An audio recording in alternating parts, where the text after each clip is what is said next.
Então esse poema aqui, o Quebranto do Cut, ele vai estar lá nessa obra, né? Ele vai estar ali no livro Sentimento de Mundo, mais ou menos ali, a gente vai ter Sentimento de Mundo, aliás, lá no Cadernos, né? Na Negresia, né? Cadernos Negros ali na coleção. E o próprio título, Quebranto, né? Vai remeter a uma questão de mal olhado, né? Se a gente for pensar na etimologia, né? Uma questão de mal olhado, na crendice popular, uma suposta indisposição, uma patologia causada por um feitiço, uma condição de abatimento. O título já traz isso. E esse título ele vai puxar a atmosfera que o eu lírico está, né? Como eu falei para vocês, o eu lírico vai estar numa situação de abatimento, de aceitação, de se perceber numa condição de inferioridade, né? Então a gente vai estar com isso a todo momento. Parece que ele está fraco, ele está enfraquecido, ele está prostrado, né, em relação a tudo que acontece, em todas as situações em que ele é colocado no dia a dia, né? Então o poema vai trazer, né, essa pegada, essa temática, essa autocrítica, essa reflexão a respeito de que o discurso racista ele já foi assimilado pelo próprio negro, né? Ele está tão acostumado com isso que parece que ele não está disposto mais a lutar, ele baixa a cabeça e aceita. Então lembra muito algumas crônicas que a gente tem nesse sentido, né? E aí, além disso, a questão de não se reconhecer, não se reconhecer como ser humano, reconhecer o seu valor, né? Então, o poema ele vai mostrar o olhar da sociedade de brancos, né? Do olhar do branco sobre a pessoa negra, né? Aquele olhar mais preconceituoso, aquela pegada mais preconceituosa, né? Que ele estará ali nessa condição. Então, vai ser uma temática que daqui eu tenho como desdobramento nesse poema racismo institucional, porque ele fala da polícia, do judiciário. Eu vou ter aqui uma pegada estrutural, né? Institucional e estrutural. E a gente sabe que essas duas temáticas elas passeiam por outras obras também, né? Racismo estrutural, racismo institucional. Nós temos essa discussão presente em pelo menos 4 outras obras da Matriz do País 3. Então é uma temática que ela vai estar sempre presente na prova. E aí por diversas obras. O examinador aqui ele vai ter diversas possibilidades. Por 2 vezes ele traz essa discussão aqui no Quebranto, mas ele pode buscar outras obras também para fazer essa discussão, né? Mais uma vez repito, o que a gente percebe bastante, né? Ele internalizando o preconceito, e muitas vezes ele tornando o seu próprio opressor, e tem uma estrofe que ele vai falar isso, porque ele age muitas vezes contra si mesmo, né? Se colocando nessa condição, né? Sendo incapaz, inclusive, de exaltar os valores, né? Dos seus valores como pessoa. E aí o recurso da locução adverbial às vezes, né? Ele fala às vezes isso, às vezes aquilo, às vezes aquilo. Vai demarcar essa tensão do eu lírico, né? Ela vai marcar esse estado de tensão do eu lírico, né? Em que você tem esse racismo acontecendo e a maneira como ele se autocensura para evitar maiores problemas, né? Então, às vezes, ele evita, né, determinados problemas, baixa a cabeça e só segue ali né, e não vai para o embate, não se coloca, não ergue a cabeça e parte para o enfrentamento. Então ele acaba muitas vezes se auto até mutilando ali, né? Ali é colocado nas estrofes, inclusive, né, que o corpo negro, né, ele é tratado sempre sobre suspeita. Se tem um crime ali e está passando uma pessoa negra, ela será a principal, né? Será o principal suspeito, né? De todo tipo de violência, né? E aí ele, em alguns momentos, né, o próprio eu lírico ali, mais pra frente, vai até demonstrar que parece que ele não enxerga essa discriminação, porque ele já assimilou tanto isso que ele parece que isso nem o afeta no sentido de que ele já aceitou e de que ele até tem uma falsa ilusão de que não sofrerá discriminação. Então, assim, resumindo, seria mais ou menos nesse sentido o que nós temos aqui. Aí, já vendo o que os caras cobraram aqui da gente, bora lá para a gente tentar entender. Olha só, questão número 15. Olha só, ele já foi direto aqui ao ponto. Ó. Questão 15. A repetição da locução adverbial às vezes, no início de cada estrofe do poema, marca o ritmo de tempo em que as ações descritas pelo eu lírico acontecem. Então eu quero saber de vocês o seguinte, o que vocês acham, né? Será que realmente esse às vezes isso, às vezes aquilo, às vezes aquilo outro. Isso demarca o ritmo de tempo em que as ações acontecem, ou não é bem assim? É muito mais amplo que isso. O recurso utilizado pelo CUT lá nessa obra, ela já vai ter um olhar um pouco diferente. A estratégia foi um pouco diferente. O que vocês acham em relação a isso? Vocês acham que está certo? Vocês acham que está errado?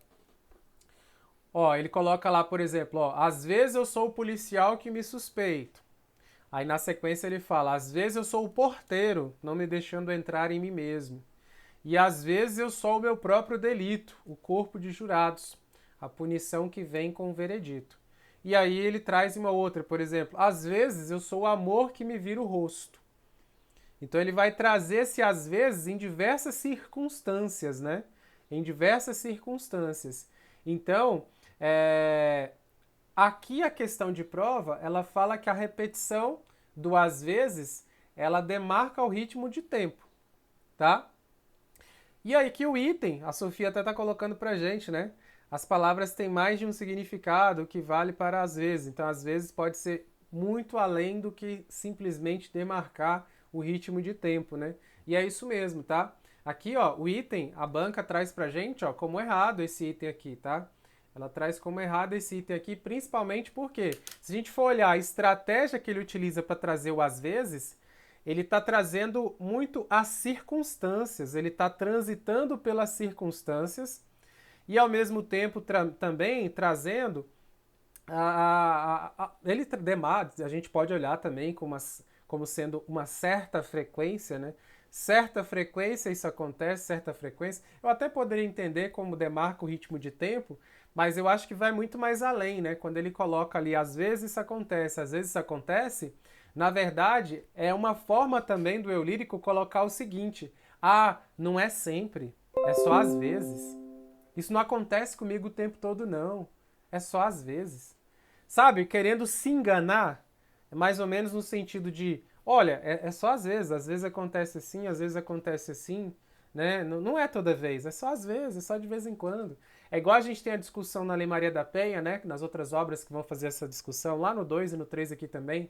Na própria música que nós vamos estudar em breve aí, a música lá né, da Camila, nós vamos perceber um pouco disso, né? Que a mulher ali, sobre a violência que ela acaba passando, na letra da música nós vamos perceber ali a Camila tentando justificar o porquê recebia aquela violência toda, né? Aqui é uma espécie até de tentar justificar que não é o tempo todo, é às vezes. Então a gente pode ter esse olhar também, tá? Além da questão mesmo de trazer a frequência, a periodicidade, né? Uma questão da periodicidade, né? Ou talvez para mostrar uma mudança de personalidade, né? Às vezes eu tô aqui, às vezes é uma outra personalidade ali, às vezes eu tô de uma outra maneira ali. Então, eu não fico preso aqui à sua marca de ritmo de tempo, tá? Na verdade, eu acho que é a menor das possibilidades aqui. Eu acho que tem outras possibilidades muito maiores e talvez a que mais vai alinhado aqui à estratégia do CUT é justamente arrematar isso ao discurso do eu lírico aqui, no sentido de tentar justificar até que essa violência não acontece sempre. É só às vezes, tá? Então, beleza, e tá errado, tá? Não é tão simples, né? A gente precisava ler, reler, raciocinar, não era um item tão dado, né? Não era um item tão simples. Olha só aqui, item 16. O item 16 ele traz pra gente o seguinte aqui, ó. Na primeira estrofe do poema, o eu lírico recorre ao emprego da voz reflexiva, para criar os efeitos de sentidos pretendidos, tá? Então veja só, vozes verbais, eles acabam trazendo aqui pra gente nas 3 etapas, tá? Então é uma coisa que a gente tem que estar sempre revisando. E aqui ele traz pra gente o seguinte, ó, na primeira estrofe do poema, o eu lírico recorre ao emprego da voz reflexiva para criar os efeitos de sentidos pretendidos. O que é a voz reflexiva, né, pessoal? É quando você traz para si, né? Então, o sujeito, ele executa e recebe a ação, né? Então, quando você observa lá em cima, ele coloca bem assim, ó.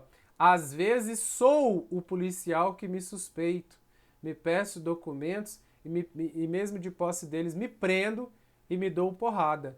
Olha aqui ele trazendo, né, para si, trazendo para si a ação, né? Então o me aqui, ó, ele vai trazendo esse recurso, né? Então ele traz para si, né?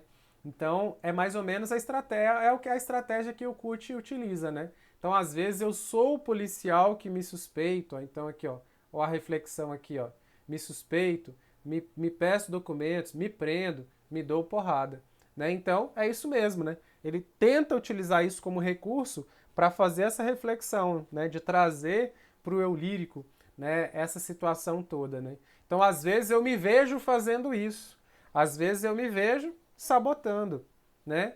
Então, item correto, beleza? Então, ele faz o uso desse recurso sim, tá? Então, item correto aqui, tá bom? Item 17, olha só. As acusações feitas pelo eu lírico a si mesmo mostram que os obstáculos mencionados são individuais e têm caráter eventual. Então veja só, mais uma vez, ó, preste atenção. As acusações feitas pelo eu lírico a si mesmo mostram que os obstáculos mencionados são obstáculos individuais e têm caráter eventual. Ó, será que é isso mesmo? Ou será que é todo dia uma situação nova, todo dia uma situação que a pessoa passa, uma situação de preconceito, uma situação de violência, uma situação em que ele tem que se esquivar, baixar a cabeça, né? Então, será que são realmente obstáculos individuais e de caráter eventual, né? Se a gente for pensar qual que é a proposta do CUT aqui, é justamente por meio desse eu lírico trazer uma reflexão muito mais abrangente, né? Que se encaixa aqui, né, a maioria das pessoas negras ali, se não todas, né, que certamente passou por uma das situações que ele aborda quando ele introduz o às vezes. Então não é, de repente, uma situação individual, né, e eventual. Ele traz diversas situações, então ele mostra pra gente que são várias situações e que não é eventual. É uma coisa frequente, é uma coisa constante, tá? Então isso ele demarca isso principalmente quando ele transita por diversas situações. Então aqui, ó, não tem nada de individual e nem de caráter eventual. Aqui é uma coisa recorrente, tá? Uma coisa recorrente, beleza? Então vamos para o próximo aqui. A Sofia trouxe aqui.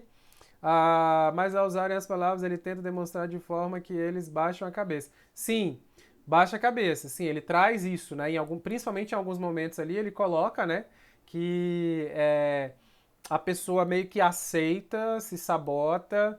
É como se ela aceitasse o discurso do seu opressor, mas isso não torna uma situação de caráter individual, entendeu?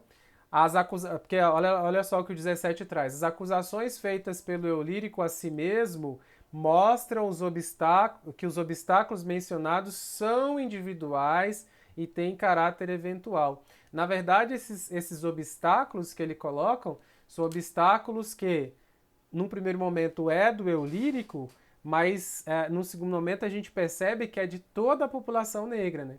Que ele parte do eu lírico para fazer uma discussão mais ampla. Ele usa o recurso da fala do eu lírico, né, para poder fazer uma discussão bem mais ampla, entendeu? Não é uma discussão restrita que só aconteceu com aquele personagem que ele colocou. Ele se refere ao lírico, o lírico está falando dele mesmo, mas falando dele mesmo no sentido de que está carregando todo mundo com ele na mesma situação, tá? Então, por isso que não é uma situação individual e eventual, tá? É uma situação ampla e é uma situação, são diversas situações, tá? Que ele acaba trazendo ali, ou seja, os diversos contextos em que a pessoa passa, né? E que aquele eu lírico ali, aquela pessoa que passa por aquilo, ela baixa a cabeça e tenta aceitar, engolir seco aquilo e seguir, né? Então, apesar de acontecer, no caso aqui do texto, com o eu lírico, é como se ele estivesse trazendo todo mundo para isso, né? Ele estivesse falando de todo mundo, de várias vozes aqui por meio de uma só. Ok? 18. As proposições de ações afirmativas, né? Deixa eu só subir aqui que não está completo. a proposição de ações afirmativas que garantem a negras e negros vagas em posições de prestígio social e políticas culturais de fomento à cultura de matriz africana visam alterar a forma como a população negra se vê e como ela é vista, de maneira a combater ao longo prazo o racismo estrutural. Então veja, as ações afirmativas, né, e aí entram várias coisas, né, lei de cotas, cota em vestibular, cota em concurso público, outras perspectivas também, outras políticas públicas direcionadas nesse sentido, o ensino de história, né, e leitura de autoras negras e tudo mais, reflexão sobre todo esse contexto, né, de escravidão no Brasil, a discussão a respeito dos escravizados, uma discussão mais ampla, né, ou mais aprofundada, tudo isso junto, né, favorece o quê? Será que favorece com que a pessoa negra ela se veja e se enxergue e tenha orgulho de si e que rompa com essa questão, né, de internalizar esse discurso, de que rompa com essa barreira e que se enxergue de uma maneira mais positiva, né, e que olhe para si de uma maneira mais valorizada, né, que tenha orgulho e que erga a cabeça e enfrente os desafios? Né? Então, será que é como ela se vê e como a sociedade olha para essa população? Isso favorece esse combate no longo prazo, esse combate ao racismo estrutural? Sim, né? É justamente o que nós temos aqui. Quando o PAS-UNB ele se propõe a colocar obras que vão fomentar esse tipo de discussão, querendo ou não, a prova está contribuindo para esse debate, para a gente tentar desconstruir um pouco desse racismo, para a gente tentar refletir sobre o outro, né? E não só do olhar da pessoa branca sobre a pessoa negra, mas o olhar da pessoa negra consigo mesma, né? No sentido de fortalecimento, que é o que essa obra do Kut, ela tenta fazer a provocação, né? De que você tem que sair da condição de passividade, como o lírico está, para uma situação mais proativa, uma situação mais ativa, no sentido de erguer a cabeça, enfrentar os desafios, né, e se reconhecer e ter aquela valorização, né? Então, o Paz coloca isso no 1, no 2 e no 3 para fortalecer, para fomentar esse debate. E esse item 18, ele resume isso, né? Essa luta, essa pauta que tem crescido nos últimos anos, né? Nos últimos talvez aí 8 anos, isso tem se fortalecido, né? A gente tem obras aqui que nós vamos ver, por exemplo, vai discutir a questão da autoimagem, da questão do cabelo, né? O cabelo afro, o cabelo, né, crespo e tal, da aceitação da imagem, aceitação do cabelo. Nós teremos obras que vão discutir isso aqui, né? Então, o PAS 3, principalmente, ele vai trazer muitas obras para discutir isso aqui, né? E que fazem parte de discussões que são importantes cada vez mais para que a gente tenha essa busca pela equidade, né, de direitos e tudo mais, tá? E de acessos. 18, correto. Item perfeito, corretíssimo, tá? E aí nós temos mais questões que foram cobradas a respeito disso? Temos. Nós temos mais questões. Nós temos questões aqui na prova, acho que aqui era 20, né? 20 ou 21. Nós temos a outra prova aqui também, tá? Olha aqui, nós temos a outra edição. Agora eu perdi se é 20 ou se é 21. Por quê? Porque as duas provas está escrito 21, né? O edital 21, eu acho que essa aqui é de 21 de fato, que é o edital de 2021. A outra tá 21 aqui, mas eu acho que é... Aí, ó, edital 20, é isso mesmo. Então essa anterior que a gente estava fazendo era 2020. Essa aqui agora é 2021, tá? Então agora a última prova do PAS cobrou de novo. Cobrou de que jeito? Vamos ver as questões.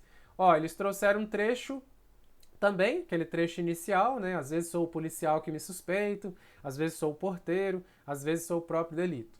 Aí ele vem trazendo aqui, ó, item 51. O item 51 vai trazer a discussão aqui pra gente, ó. Na terceira estrofe, o eu lírico faz uma analogia entre a sua atitude autojulgadora e o sistema jurídico, que, acionado acerca de um delito, julga e executa a pena aplicável de forma impessoal e justa. E aí, o que vocês acham? Então ele está falando aqui da terceira estrofe, é a parte que ele fala aqui, ó. Às vezes, né? Às vezes sou meu próprio delito. O corpo de jurados, a punição que vem com o veredito. Então ele está falando dessa parte aqui, a terceira estrofe. Aí ele está falando que nessa terceira estrofe, né? O eu lírico faz uma analogia entre a sua atitude autojulgadora e o sistema jurídico, que, acionado acerca de um delito, julga e executa a pena aplicável de forma impessoal e justa. De forma impessoal e justa é a maneira como o eu lírico quer colocar pra gente aqui, pessoal? É isso mesmo? Na verdade, não, né? Ele tá ele tá dando uma alfinetada, né? Que aí eu até comentei para vocês, né? A crítica que é feita aqui nessa terceira estrofe é que o sistema jurídico ele é parcial, né? Se há um crime ali e a pessoa negra já está no meio, ela já sabe que vai ser a primeira pessoa acusada ali e certamente será o condenado, né? Então, é sobre essa crítica que ele está trazendo aqui. Então, apesar do eu lírico ter essa atitude autojulgadora, fazer a conexão com o sistema jurídico acerca do delito, né? Essa pena aplicável, né, que o CUT traz aqui, é aquela regra, né, que é sempre de maneira meio que pessoal. Existem várias teses, inclusive, né, de doutorado aí, dissertações de mestrado, que vão fazer um estudo, um raio-x de vários julgamentos e cruzar com a questão racial, né? Recentemente eu até li um artigo nesse sentido, que aí destacava o seguinte, né?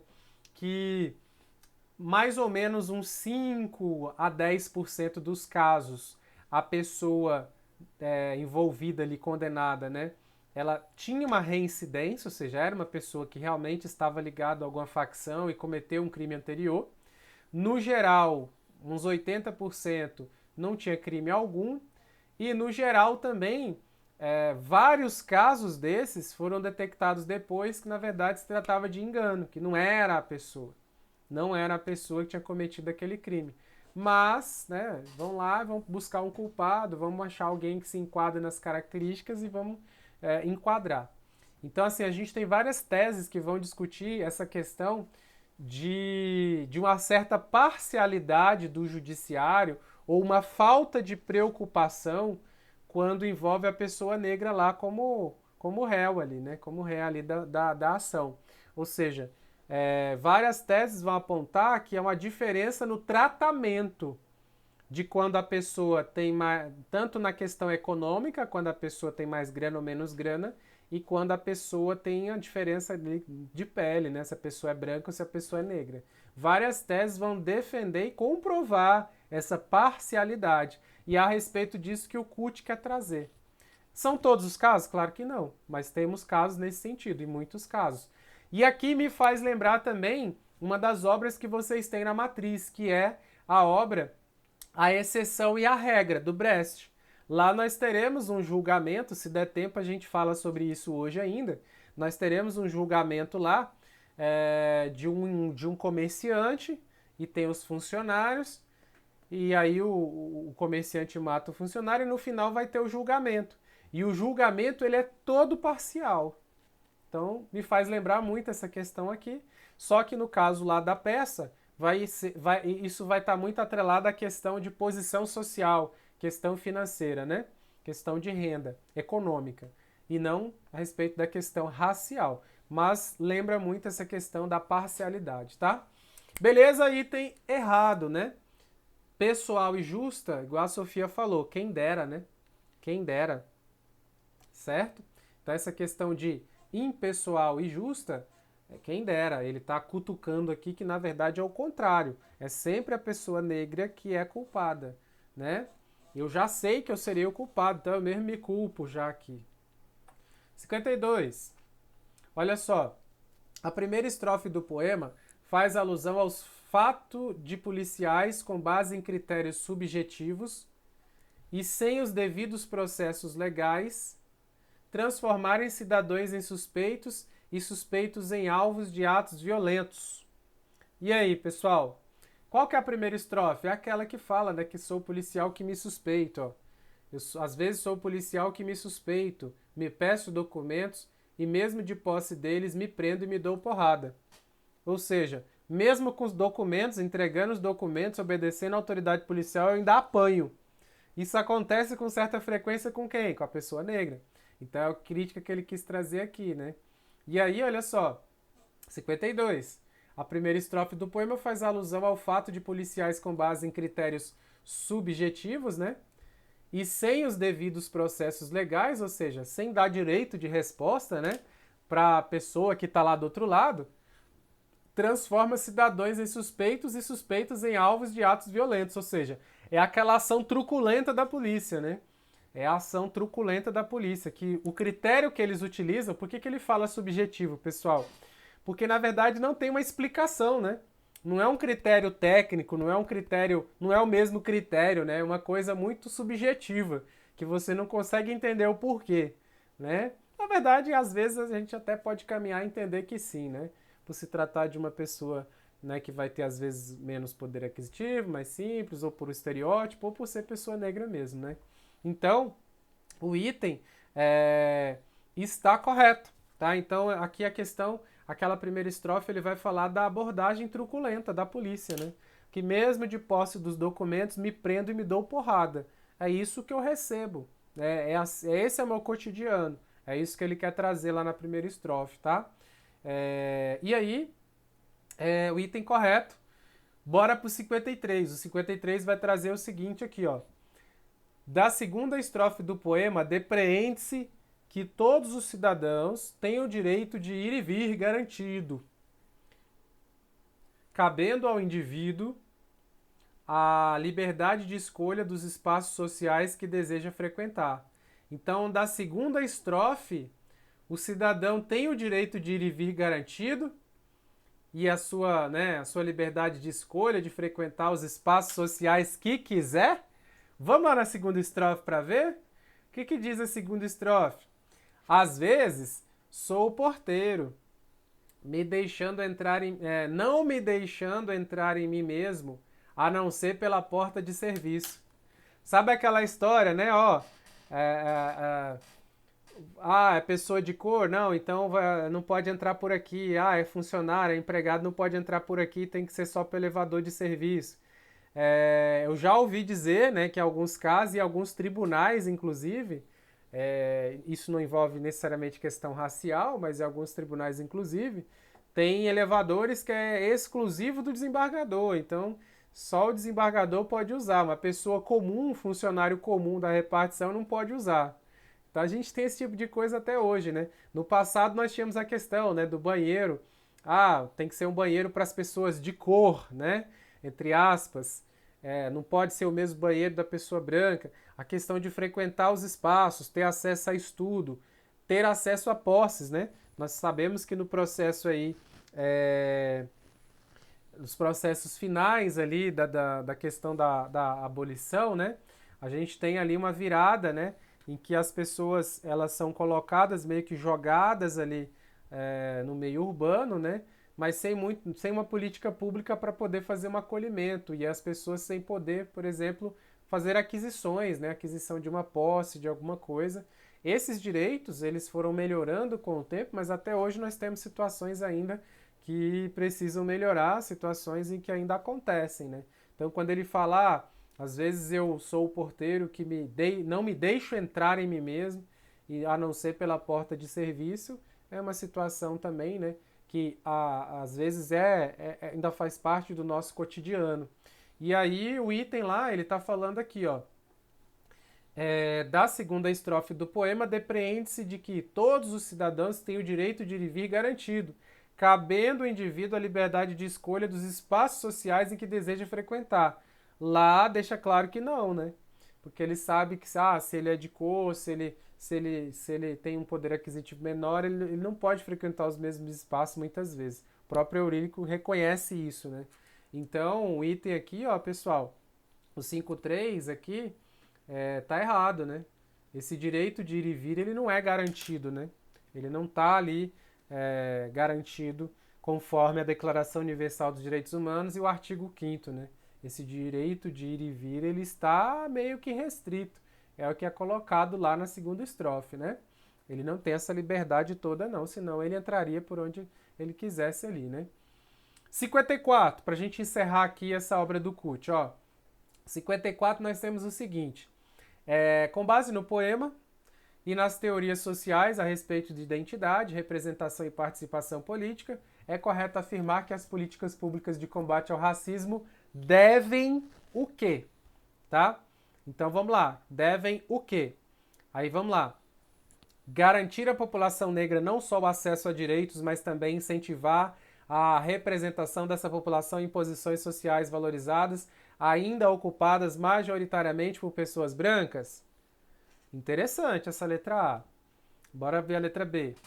Garantir à população negra igualdade de oportunidades em vez de interferir em questões subjetivas de representação, pois a subjetividade de cada um é reservada ao foro íntimo. Esquisito, né? Em vez de interferir, garantir à população negra igualdade de oportunidades em vez de interferir em questões subjetivas. Na verdade, eu tenho que interferir em questões objetivas em tudo, né? Então, assim, deixar, em vez de interferir em questões subjetivas, não, muito pelo contrário. Eu tenho que tentar atuar em tudo para trazer essa igualdade. Então, quando ele começa falando em trabalhar a igualdade, ótimo, mas eu tenho que trabalhar isso na perspectiva objetiva e subjetiva, tá? Principalmente, às vezes, na subjetiva, né? E aí, olha só, concentrar-se no combate à desigualdade econômica,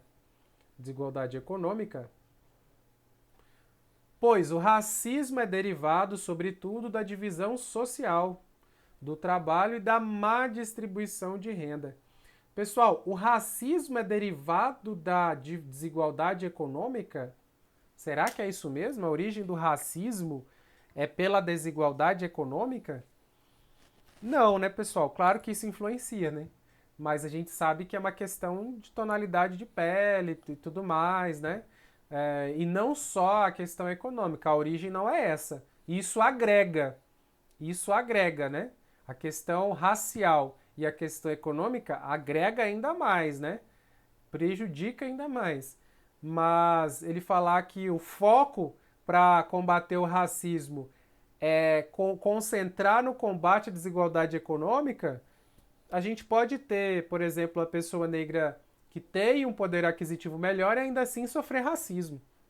O fato da questão econômica não vai necessariamente banir o racismo, né? Então não é necessariamente pela desigualdade econômica. A origem do racismo é outra. Consequentemente, a desigualdade econômica vem junto para agregar, né? Então, ó, não é combatendo a desigualdade econômica que nós vamos combater o racismo, tá?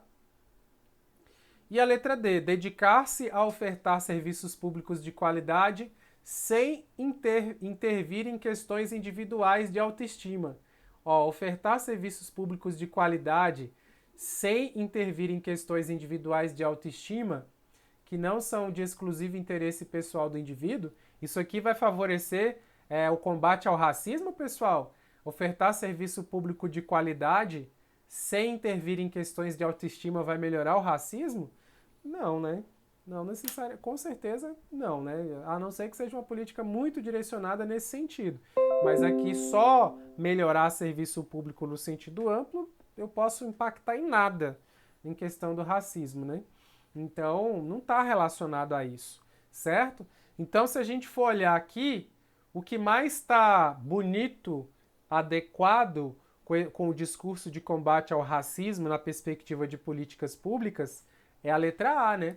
Garantir à população negra não só o acesso a direitos, mas também incentivar a representação dessa população em posições sociais valorizadas, ou seja, que ele possa estar em posições de privilégio, né? Em posições que só, às vezes, as pessoas brancas têm a possibilidade de ocupar. Ou seja, no alto escalão de empresas, de governo e tudo mais. A Jamila Ribeiro fala isso, né, na música Cota Não é Esmola, né? Ela traz um pouco disso. Em outras obras dela, ela vai trazer um pouco disso também, né? Então, a letra A está mais alinhada. Letra A está mais alinhada com isso, tá? Letra A tá bem bacana aí em relação a isso. Beleza? Então vocês viram que aqui não teve muita dificuldade não, né? A gente foi eliminando ali. claramente a letra A está mais adequada, né, ao que se propõe em combate ao racismo. Então, veja que aqui foi uma pegada mais de uma discussão social, né, da obra, enquanto que na outra prova já foi mais na letra, né? Aqui foi mais uma pegada de reflexão da letra do que análise da letra em si, né? Então, ó, fechamos aqui. Tivemos então a cobrança da obra Quebranto em 2020 e 2021. Muitas questões, por sinal. Pode aparecer de novo na prova de vocês? Claro que pode, tá? Porque essa aqui é uma obra importantíssima. Você tem muitos desdobramentos que os caras podem trazer aqui ainda, né? Então, é possível cobrança em prova novamente, tá? Mas eu acho que eles podem revezar. Eu acho que eles devem fazer um revezamento aqui, porque a gente tem muitas outras obras para trazer essa discussão que não foram cobradas ainda, tá? Beleza. Bora agora avançar para a gente pegar aqui um outro grupo de obras, tá?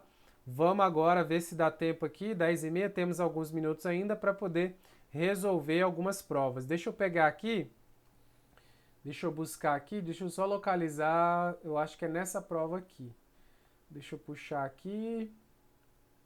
Deixa eu puxar para ver se é essa aqui mesmo. Deixa eu ver.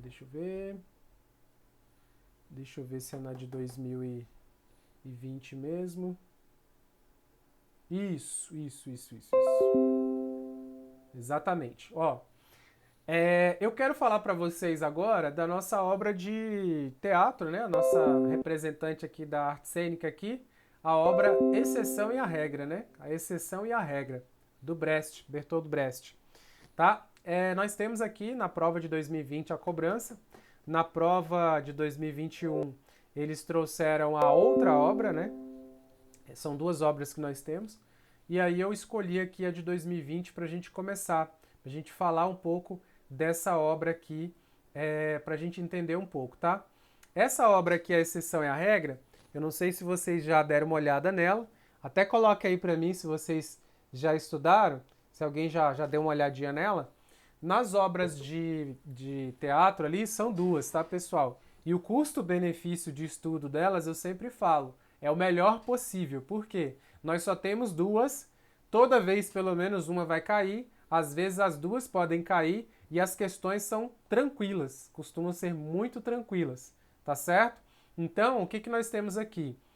Nós temos aqui uma discussão nessa obra a respeito também de direitos, de uma discussão de desigualdade, só que uma outra perspectiva, tá? Então, o Brecht aqui, um dos maiores dramaturgos que nós temos aí, né, no mundo aí, uma das maiores referências que nós temos aí, vai nos, né, abrilhantar aqui né, com essa obra, que é uma obra que vai falar de um comerciante aí que ele contrata dois funcionários para poder ir numa expedição lá para poder fechar um negócio. Ele tinha que atravessar uma região para chegar na cidade de Urga, tinha que atravessar um deserto para chegar na cidade chamada cidade de Urga, para que ele conseguisse fechar um negócio lá muito rentável para ele. Só que nessa corrida, outros comerciantes também estavam em direção a fechar o negócio e quem fechasse primeiro, né, seria o que ia dar um destaque ali, tá? A Sofia perguntando se é o mesmo do Inimigo do Povo. Não, no Inimigo do Povo é o Ibsen. O Inimigo do Povo lá é o Ibsen, tá? Aqui é outro. A prova ela traz autores diferentes nas etapas. Ela repete o mesmo autor dentro da etapa, mas ela traz autores diferentes, tá? Então aqui é o Brecht. Isso muito para acompanhar a história do teatro, porque lá no segundo ano vocês estudaram o Inimigo do Povo com Ibsen, teatro realista. Aqui nós estamos passando para o teatro moderno, nós estamos fazendo a transição do teatro realista, né, do teatro romântico, teatro realista, para o teatro moderno. E aqui nós teremos o Brecht para representar o teatro mundial, a referência, né, do teatro moderno e contemporâneo. E nós teremos aqui também o Nelson Rodrigues para trazer uma representação do teatro brasileiro. São duas obras que vão discutir aí o teatro em duas perspectivas. Uma perspectiva ampla e uma perspectiva mais local, mais nacional, tá? A outra obra vai ter um pouco dessa pegada. E aí, o que a gente tem que perceber aqui? O Brecht, pessoal, ele vai ser aqui um dramaturgo alemão, tá? romancista, dramaturgo, que publicou várias obras ali, mas a gente tem que gravar algumas informações, tá? O Brecht, ele foi o cara que fortaleceu, né, o percussor ali do teatro épico, tá? Que é um teatro que vai ter uma pegada mais crítica, um teatro em que vai romper com aquele teatro anterior, aquele teatro mais formal, teatro aristotélico, no sentido de ter uma interação com o público, fazer o distanciamento, né? Ou seja, fazer com que o público não mergulhe naquela trama e acredite que aquilo seja verdade e não extraia uma lição crítica sobre aquilo. Então ele vai fazer esse distanciamento, esse estranhamento, para que o público, ao assistir a peça, ele consiga saber e separar o que é realidade, o que é ficção, e a partir daquela ficção, trazer para si um exemplo, um aprendizado, né, do que ele vai aplicar no seu dia a dia, na sua vida ou não, tá? Então ele vai trazer muito isso. Então a primeira palavra que a gente tem que gravar é o teatro do século XX aqui. Vai ser o teatro, né? A principal movimento aqui vai ser esse teatro aí, o teatro épico, né? Que vai ser o teatro que o Brecht vai antagonizar aqui o Stanislavski, que vai ser da pegada anterior, tá? Esse teatro épico, como eu falei, vai ter como características o quê? O estranhamento, que também pode ser visto como distanciamento entre o espectador e os personagens. Quem assiste a peça, a estratégia do Brecht na escrita lá é trazer elementos ali durante a peça em que o tempo todo você perceba que aquilo é ficção e que eu entenda que aquilo não é real, mas que eu posso extrair uma lição e consiga refletir criticamente sobre aquela lição. Falei em teatro épico, falei em distanciamento, estranhamento, falei entre distância entre espectador e personagem. Isso não significa distância, pessoal, deles não conversarem, tá? Essa distância é a distância no sentido de o espectador não se apaixonar demais pelo que ele está vendo e acreditar cegamente no que está sendo dito, né? E não fazer uma reflexão, não entender a mensagem, né? Que o pessoal, né? Que o autor se propôs ali. Então é mais ou menos nesse sentido, tá? Então essa pegada do teatro épico do Brecht vai ter isso, né? É uma comunicação direta com o público, né? Vai ter a música também entrando ali, né? Fortalecendo toda a conjuntura. A ruptura do tempo e espaço nas cenas, né? Ele vai ter muito isso, né? Muitas vezes ele vai trazer ali na peça sem muita preocupação em ambientar, em fazer a passagem do tempo certinha, como nós tínhamos no teatro anterior, tá? E outra coisa, né, é a questão que no teatro do Brecht ele não vai ter a preocupação, diferente dos seus antecessores, de esconder os bastidores. Então, muitas vezes, as coisas estarão expostas, tá? Nessa peça aqui, inclusive, se vocês pesquisarem na internet e no YouTube, vocês vão assistir algumas releituras dessa obra, e uma das características que a gente percebe nelas, que é da original, tudo está acontecendo. Por exemplo, o pessoal vai montar o cenário na hora, você vendo. Você vai ver o pessoal montar a mesa, você vai ver os personagens se posicionarem, contar até 3 e começar a falar. Isso normalmente, pelo teatro anterior do Stanislavski, por exemplo, teatro clássico, aristotélico, isso é escondido, né? Você vai fingir que aquilo está acontecendo de verdade. Você não vai mostrar esses detalhes. Já no teatro do Brecht há essa ruptura. Ele vai mostrar mesmo, ele vai fazer questão do pessoal ir lá, montar a mesa, colocar o forro na mesa, o pessoal entrar, o restante sair, o pessoal que toca a música aparecer ali no canto. Ou seja, os bastidores meio que eles aparecem ali. Isso é uma pegada do teatro didático, do teatro épico, tá? Do Brecht, beleza? Fortalecido aí pelo Brecht, ok? Então a preocupação dele aqui não é só apresentar a peça, é apresentar a peça, mas que as pessoas tragam um aprendizado, consigam refletir criticamente e que aquilo agregue, né? Traga um aprendizado, traga uma lição, né? Ao todo momento em que ele está assistindo, ele está, né, captando e tendo ali uma lição a respeito do que está acontecendo, tá? E aí nós temos uma outra coisa que eu preciso que vocês gravem, que é a questão do conceito da quarta parede, tá? Então o que nós temos aqui? A quarta parede vai ser o seguinte: o personagem é quando você tem uma peça teatral em que os atores eles não interagem com a plateia, ou seja, eles olham, tem aquele olhar fixo lá para frente, como se não tivesse ninguém assistindo, como se só existisse aquele mundo ali da cena. Isso é a quarta parede.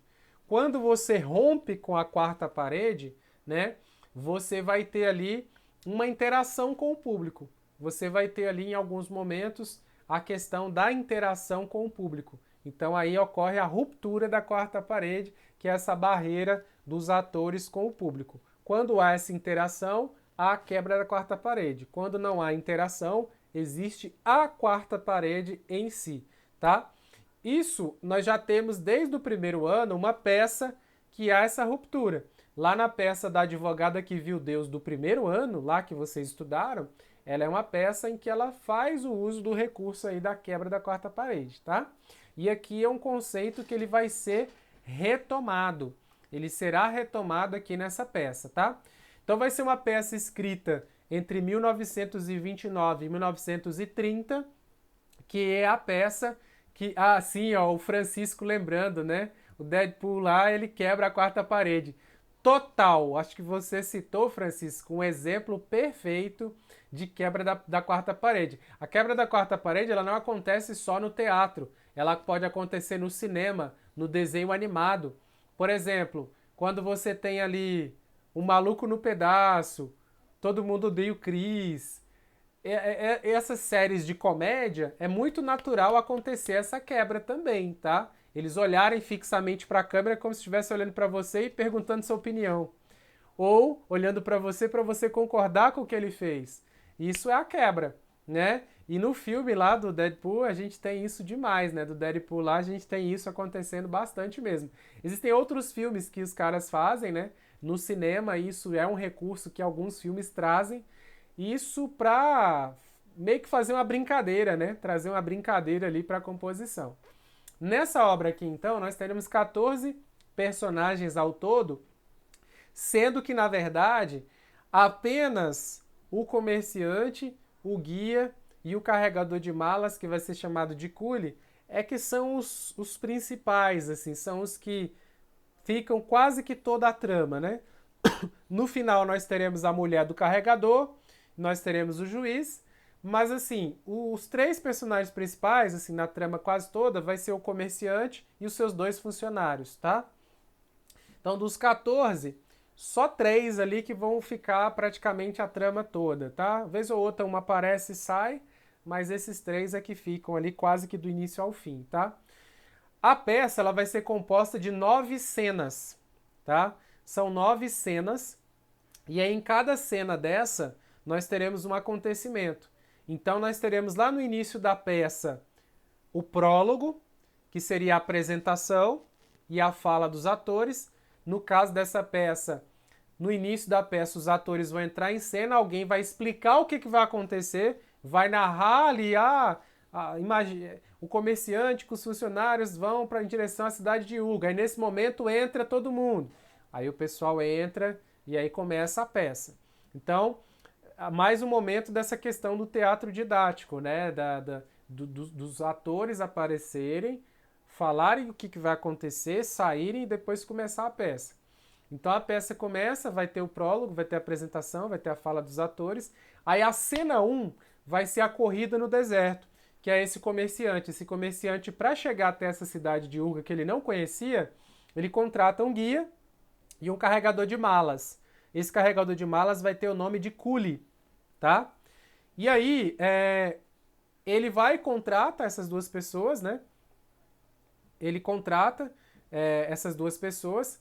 Esse prólogo vai ser igual no início mesmo, vai ser aquela conversa inicial, vai ser aquela fala meio que do que vai acontecer, né, Sofia? Vai ser algo nesse sentido. É como se fosse a apresentação, né? Uma sinopse ali. E aí você vai ter o quê? Na cena 1, a corrida pelo deserto, né? Em que o público conhece os principais, né? Os protagonistas ali. E aí, o próprio comerciante, ele se apresenta para a plateia, né? Ele fala, ó, eu sou o comerciante fulano de tal, estou aqui querendo fechar um negócio, contratei 2 funcionários e quero chegar lá. Tem outros comerciantes de olho também, então eu sou muito bom, eu quero chegar primeiro para fechar esse negócio porque eu vou ganhar muito dinheiro. Então o comerciante ele se apresenta para o público e conta mais ou menos o que ele vai querer fazer nessa jornada, certo? E aí, o que acontece? E aí vai ter a fala dele com os funcionários, né? O cule, o carregador, né? E o guia. Então ele contrata esse guia porque ele não conhece a estrada e contrata o carregador porque ele tinha várias malas, inclusive de dinheiro. E aí o que acontece? Eles vão para essa viagem e o tempo todo, desde o começo da peça, esse comerciante ele trata muito mal os 2 funcionários. Ele trata muito mal mesmo esses 2 funcionários. O tempo todo ele fala mal, xinga, seus moleirões, não sei o quê, xinga de todas as maneiras os funcionários lá. E aí o que acontece? À medida em que a história vai se desenrolando, e ele vai querendo chegar e tudo mais, e que eles vão passando pelas localidades, né? Ele passa num trecho, para, conversa com alguém, fala se está no caminho ou não está.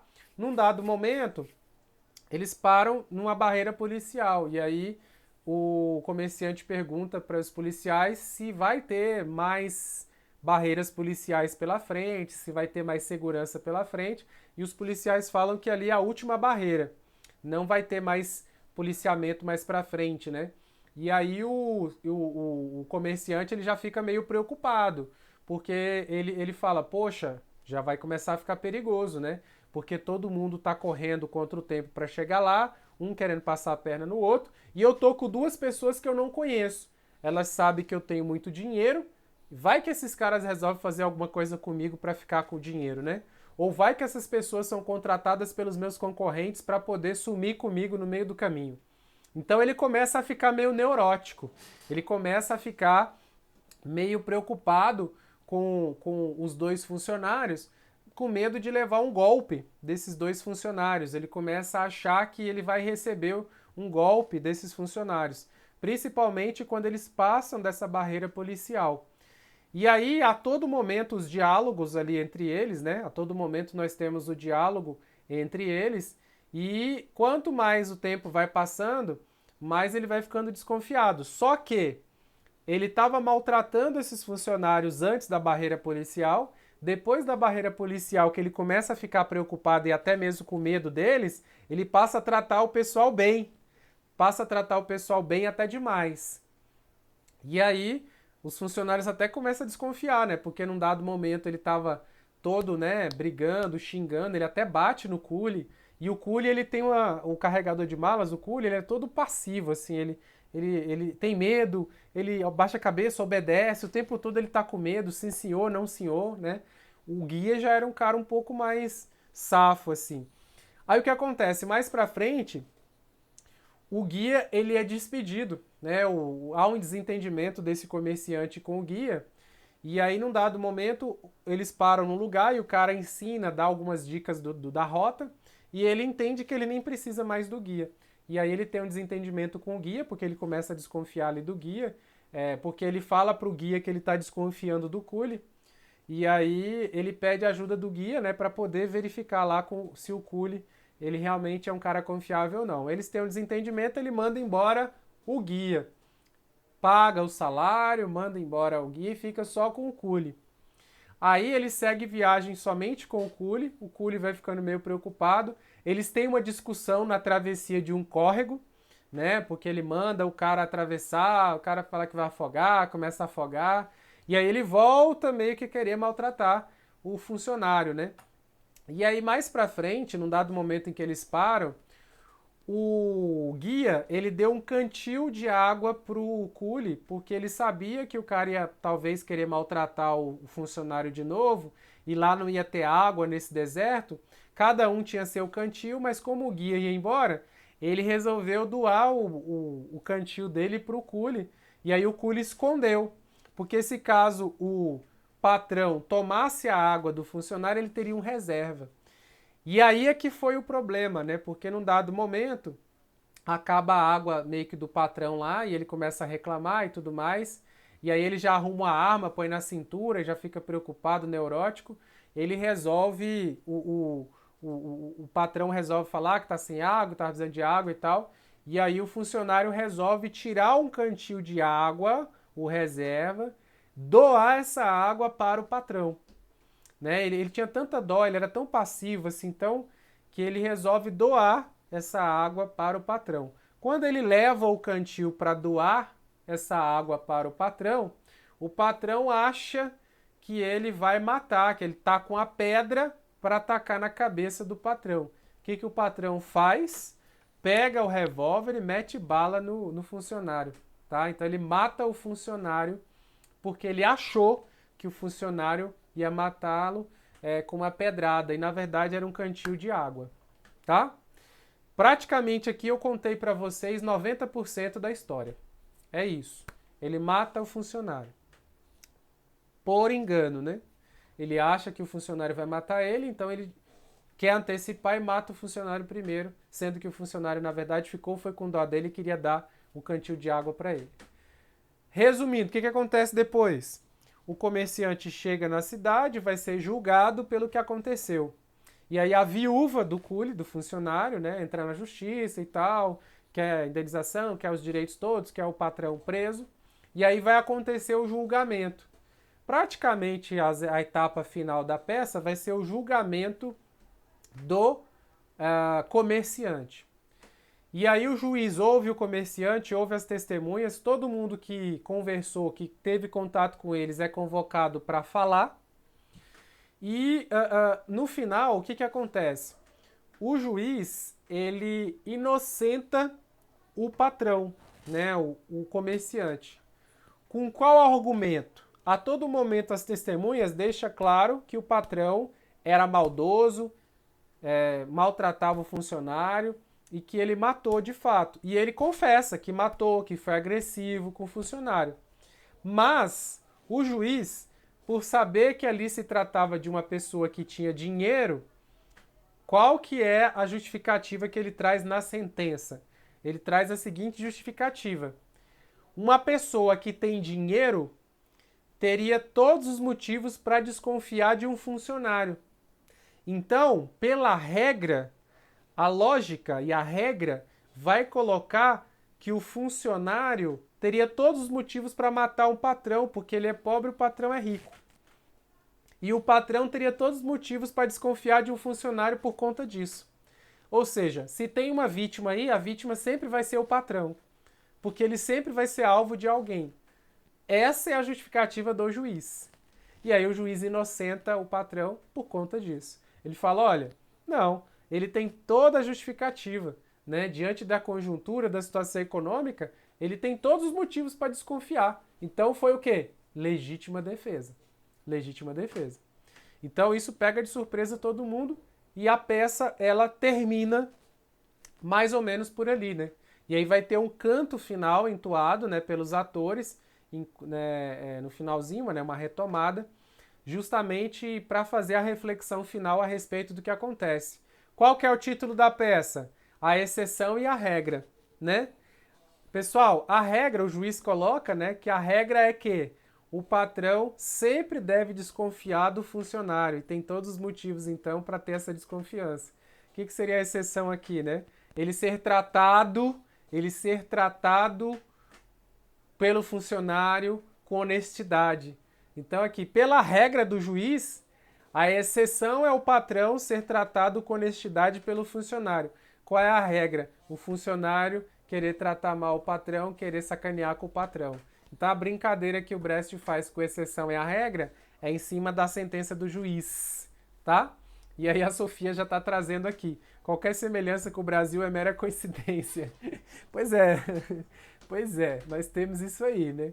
Nós temos justamente algumas discussões nesse sentido. Então o que o Brecht traz com isso, pessoal? O Brecht, ele vai trazer para a gente uma discussão a respeito da moralidade, a respeito da justiça, Será que a justiça é imparcial? Vocês lembram que a gente estava falando agora há pouco do CUT? E agora a gente está numa outra peça que está pondo em xeque a parcialidade da justiça, né? Aqui é na questão social, questão financeira, né? Posicionamento perante a sociedade. O juiz fala, né? Que pelo fato do cara ter uma posição na sociedade, ele tinha todos os motivos para matar o cara e ser legítima defesa. Ele sempre seria a vítima, né? Bora para as questões, né? Que eu já enrolei demais contando a história aqui para vocês. Vai lá, bora lá. Olha aí, nas questões, o que nós temos aqui para a gente encerrar e matar as questões aqui? Olha só, questão 44, né? O que nós temos aqui nessa prova? Prova de 2020, né? Ele coloca aqui para a gente assim, ó.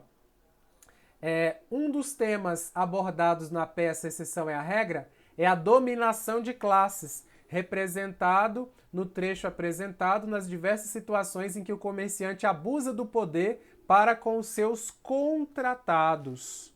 E aí, pessoal, essa peça ela serve para refletir sobre dominação de classe? Serve? Sim ou não? Coloca aí para mim, sim ou não? Serve ou não serve para a gente fazer essa discussão a respeito de dominação de classe? Com certeza, né? Aqui é um certo gigante, né? Com certeza, né? Então aqui, ó, a gente vai poder aqui discutir muito, né, a respeito disso.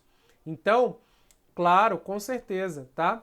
Porque o comerciante maltrata, inclusive no trecho colocado aqui na prova, eles vão colocar justamente o trecho em que o patrão ele é grosso, ele maltrata os funcionários, que é o trecho inicial, ó. Depressa, seus moleirões, precisamos chegar ao poço de rã dentro de 2 dias, pois temos que levar um dia de vantagem. Uma outra curiosidade que eu não contei para vocês, né? Na peça, a única pessoa que tem nome é o comerciante. O nome dele é Carl Langman, né? Ele é a única pessoa que possui nome. O restante, a peça só fala assim, ó, é o carregador, é o guia, é a mulher do carregador, é o juiz, e o comerciante é o único que possui nome, tá? Tem nome próprio ali. Então é uma curiosidade, né? Então vai dentro dessa questão de poder, né? Ele é o mais poderoso, só ele tem nome na peça, né? Então beleza, vamos lá, item certo, né? Próxima questão aqui. Ó, a correção gramatical e a coerência do texto seriam mantidas caso o período por azar, meus concorrentes parecem ter alcançado também uma rapidez igual, fosse reescrito da seguinte forma: por azar, parece que meus concorrentes alcançaram também uma rapidez igual. E aí? Ele quer saber se a correção gramatical e a coerência. Cuidado, coerência não é sentido, né? Coerência não é sentido, beleza? Então, coerência é encadeamento lógico, né? Então ele quer saber se a correção gramatical e a coerência seriam mantidas se eu fizesse essa reescrita, se eu reescrevesse dessa maneira, tá? Ó, por azar, meus concorrentes parecem ter alcançado também uma rapidez igual. Aí ele está propondo uma reescrita. Por azar, parece que meus concorrentes alcançaram também uma rapidez igual. Se a gente for olhar aqui o paralelo, né? Traçar um paralelo, a correção não muda nada, né? Aqui, ó, a correção não tem nenhum tipo de alteração, ó. Ele quer saber se a gente pode reescrever, né? Dessa maneira. A correção gramatical aqui, ela não é afetada, pessoal. Talvez o sentido, talvez, mas a correção não. E a coerência, o encadeamento de ideias? Também não. Continua passando uma mensagem com uma sequência lógica? Sim. Passar a mensagem com uma sequência lógica é coerência. Correção gramatical é verificar se aqui, da maneira como ele trocou, se a vírgula ficou no lugar errado, né? Se ele colocou ali, se tem um problema de concordância, alguma coisa nesse sentido. Mas o que ele fez aqui? Ele só trocou a ordem, né, da fala e ajustou o verbo. Ele trocou a ordem desse trecho aqui, né? Ó, ele colocou assim, ó. Parecem ter alcançado por parece, né? Então, ó, parecem, porque ele está se referindo a meus concorrentes, né? Meus concorrentes. Então, parece ter alcançado, está se referindo aqui a meus concorrentes aqui. E aqui também tem uma rapidez igual. Aí ele colocou, parece, né? Por azar, parece que meus concorrentes, né, alcançaram também rapidez igual, né? Então, meus concorrentes, aí o alcançaram, concorda aqui, ó, com concorrentes, né? E aí parece, né? Parece que parece que meus concorrentes. Então, esse parecer aqui, ó, da maneira como ele colocou, se ele tá posposto, anteposto, né? Aqui não tem problema, porque ele tá se ajustando aqui, né? Ele só tá ajustando o verbo no posposto e no anteposto, tá? Então aqui, ó, tá correto, tá bom? Ele só fez o ajuste do posposto e do anteposto. Não interferiu em nada aqui na correção gramatical, beleza? Então ele pode reconstruir dessa maneira. O curioso é porque essas questões de reescrita, normalmente quando ele propõe uma reescrita, ele propõe na transposição da voz verbal, né? Da voz ativa para passiva, da passiva para ativa. Aqui não, ele só fez um ajuste no meio, né? Ele só reajustou, trocou a ordem ali do verbo, né? E mexeu ali de maneira mais simples, né? Ele não fez as transposições clássicas que a banca costuma fazer, né? Então aqui, pessoal, item correto, beleza? Correto aqui. Aí, olha só, 46, pessoal, vem comigo, ó. Na peça, Brecht inicialmente apresenta o personagem do comerciante como uma pessoa agradável e bondosa. Pessoa agradável e bondosa. É isso mesmo, pessoal? Fala aí pra mim. O comerciante é uma pessoa agradável e bondosa? De jeito nenhum. Ele fica bonzinho depois que eles passam lá do posto policial. Mas ainda assim não dura muito tempo não, tá? E aí, de onde eu extraio que no começo ele não era bonzinho? Bem, para quem estudou a obra e sabe da sequência da história, vai saber disso. Mas se você olhasse para o próprio texto, ó, depressa, seus moleirões, ele já começa gritando, né? Ele já começa bruto com os funcionários. Então, essa pessoa bondosa, né, agradável, não tem nada disso. O próprio texto aqui mostra isso. Mas quem sabe da história, da sequência cronológica da história, sabe que ele é muito cruel, ele maltrata os caras quase o tempo todo, tá? Ele bate nos caras, ele chega a bater nos caras. Então, ó, agradável e bondosa, de jeito nenhum, né? Errado. 47, pessoal, tá acabando, tá? Na cena que o personagem Carl, né, o patrão, se apresenta diretamente ao público, a quarta parede teatral é quebrada. E aí, meu povo? É isso mesmo? É isso mesmo? Ó, na cena em que o personagem se apresenta diretamente ao público, a quarta parede teatral é quebrada? Vamos lá para essa parte, né? Olha só, o comerciante, ele se dirige aos funcionários, xinga os funcionários. Aí na sequência ele se dirige ao público. Ele vira para a plateia e fala bem assim: eu sou o comerciante, né? Carl Langmann, né? Eu vou de uma viagem para a Urga, onde espero fechar o negócio para uma concessão. Meus concorrentes vêm aí atrás de mim. Então ele para a peça, ele vira para o público, explica quem é ele, o que ele quer fazer e volta para a peça. Isso é ou não é quebra da quarta parede? Total, né? Total. E aí, quando eu falo disso, eu falo do teatro épico, eu falo do Brecht, tá? Então é isso mesmo, galera, é isso mesmo. Perfeito, perfeito. Ó. Perfeito. E tá lá no texto. Se você tivesse dúvida quanto a isso, era só ler o texto, o trecho que a prova trouxe, né? Lá no trecho, ele faz isso. Só que aqui você precisava saber o que é a quarta parede, né? O cara que não sabia desse conceito, aí sim, não ia saber o que fazer aqui nessa questão. 48, pessoal. A peça revela a exploração nas relações trabalhistas por meio de abuso de poder e da opressão pelo medo. Então, a peça revela a exploração das relações trabalhistas por meio do abuso de poder e da opressão pelo medo. Certo ou errado, pessoal? E aí, essa peça ela serve para a gente refletir sobre isso? Exploração nas relações trabalhistas por meio do abuso de poder e a opressão pelo medo? Claro! Na primeira fala dele, do trecho que foi dado lá em cima, ele já chega intimidando os funcionários. Vambora, vocês são mole demais, eu tô pagando, vocês têm que fazer, vocês têm que me obedecer. Esse é o jeito dele. Então vai discutir aqui as relações de trabalho, né? Funcionário sendo humilhado, abuso de poder, opressão pelo medo, né? O cara põe medo neles, quer oprimir. O comerciante trata mal os caras toda hora, né? O tempo todo, do começo ao fim, praticamente.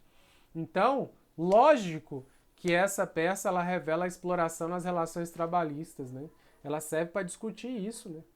Com certeza. E aí a última questão para a gente encerrar, olha só. Brecht não costumava trabalhar de forma didática em suas peças, razão porque seus textos não consistiam, né, não conseguiam interferir na maneira de pensar do espectador.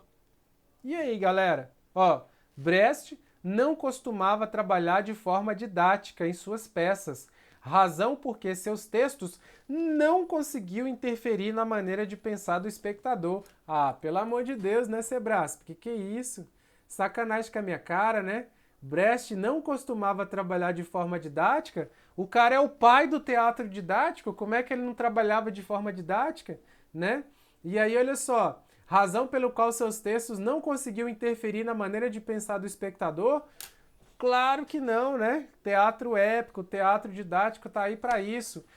Quando o cara tá no meio da peça, ele para a fala, se dirige ao público para explicar o que está acontecendo, para expressar um pensamento, e que isso acontece na peça quase que toda, inclusive com algumas músicas no meio, para fazer o público refletir, extrair a lição o tempo todo, claro que isso vai interferir na maneira de pensar do espectador, gente. Então, quando ele fala que o Brecht não costumava trabalhar de maneira didática, tá errado. E quando ele fala que o teatro dele não interferia na maneira de pensar, totalmente errado. Totalmente errado. Muito pelo contrário. Quando eu falo em Brecht, eu vou falar em ruptura, quebra da quarta parede, teatro didático, fazer o espectador refletir de maneira crítica, romper com aquele teatro clássico lá do Stanislavski, do teatro aristotélico, fazer com que o público interaja de maneira diferente, que ele interage em tempo real, extraindo a lição, né, extraindo o pensamento crítico sobre tudo que está acontecendo naquela história, né? Então vai ter uma história e vai ter uma lição.